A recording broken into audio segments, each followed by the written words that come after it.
వాలంటీర్ల మీద మాకు చిన్న చూపు లేదు, దాని మీద మేము లోతుగా పోవడం లేదు అధ్యక్ష.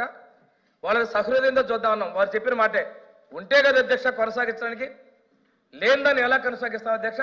నేను సమాచారం అదే ఇచ్చాను అధ్యక్ష, లేరు కాబట్టి చేయలేకపోయాం. ఇంకోటి ఈ వ్యవస్థ మీద ముఖ్యమంత్రి గారు ఇంకోటి చెప్పారు అధ్యక్ష, సమగ్రంగా పరిశీలన చేయండి అని కూడా చెప్పారు అధ్యక్ష. ఇక్కడ చాలా అభ్యంతరాలు వచ్చినాయి అధ్యక్ష. అసలు ఉద్యోగాల్లో లేనటువంటి వాళ్ళ రాజీనామాలు, ఉద్యోగాల్లో లేనటువంటి వారికి జీతభత్యాలు, ఈ విధంగా పోతే ఎంతమంది మీద చర్యలు తీసుకోవాలి?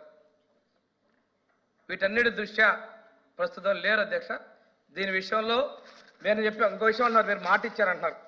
దాని విషయానికి పోతే అధ్యక్ష, గత ప్రభుత్వంలో మాట ఇచ్చారు, మాట చెప్పారు సహజం. సిపిఎస్ రద్దన్నారు, ఏమైంది అధ్యక్ష?